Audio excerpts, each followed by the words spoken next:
It has been nothing less than a showdown in Israel. It all started just 5 days after Benjamin Netanyahu was made the Prime Minister of Israel. On January 4th, he unveiled a plan to overhaul the judiciary. But at that time, little did he know that it would provoke one of Israel's largest protests ever. After a day of twists and turns, the Prime Minister has agreed to delay the judicial reform.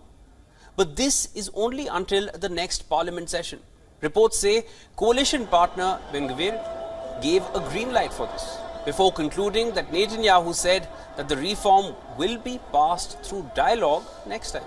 Now, this is not the kind of delay expected by critics. Netanyahu is set to address a meet where he will likely spell out his government's road plan ahead.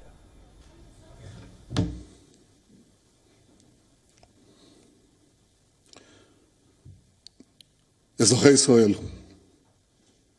לפני 3,000 שנים, כאן בירושלים, התרחש משפט שלמה. שתי נשים באו לפני המלך שלמה, וכל אחת מהן טענה שהיא האמא האמיתית של אותו תינוק. Visuals of Benjamin Netanyahu's address, which the entire nation of Israel is watching with bated breath. He's expected to shed light on the roadmap ahead regarding the judicial overall reforms that the entire nation is protesting against. But Netanyahu stands firm on what he wants to do with them. Now, Israel is in the midst of what can only be described as a major political crisis after Prime Minister Benjamin Netanyahu and his right-wing coalition government proposed an overhaul of the country's judiciary, which happened earlier this year. Since then, Israel has witnessed mass protests with tens of thousands of people taking to the streets in major cities across the country, opposing the plan week after week after week. It's been nearly over 3 months now. The widespread demonstrations continued on Monday, which was March 27th, a day after Netanyahu fired his defense minister, Yoav Gallant, which overnight plunged the ruling coalition into chaos as the Prime Minister continues to face mounting pressure to halt, freeze or shelve his judicial overhaul plan. The Israeli Parliament, Knesset's Constitution, Law and Justice Committee was supposed to open early on Monday for final voting of the judicial overhaul bill. However, in a statement late Monday, Netanyahu delayed the process for discussions on the controversial plan judicial overhaul to next month and said that the legislation would be pushed to the next session of the Israeli Parliament in order to pass the reform through dialogue. So passing the reform still seems to be in the plan ahead. ולכן אני דורש מראשי זרועות הביטחון. Now in Israel, cities like Tel Aviv and Jerusalem have plunged into chaos after Netanyahu fired Defense Minister Yoav Gallant, where overnight people blocked roads.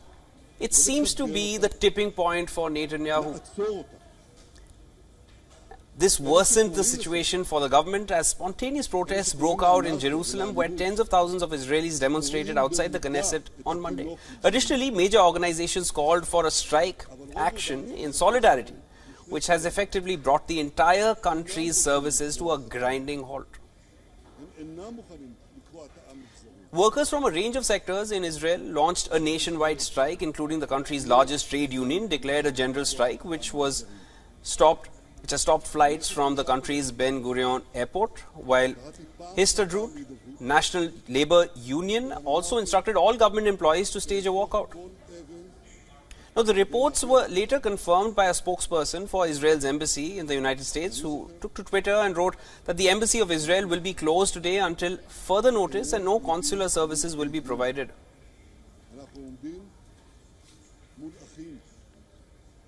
Benjamin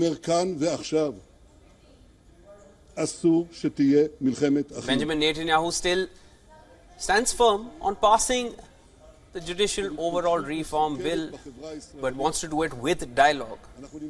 It has received a delay of about 1 month, but plans to pass it still stand firm. משבר כזה מחייב את כולנו לפעול באחריות. אתמול קראתי את מכתבו של בני גנץ, בו הוא מתחייב להיכנס בתום לב להידברות על כלל הסוגיות. אני יודע שיש עוד אנשים שתומכים בגישה הזאת. להם אני מושיט את ידי. ואני עושה זאת לאחר שקיבלתי את הסכמתם של רוב חבריי.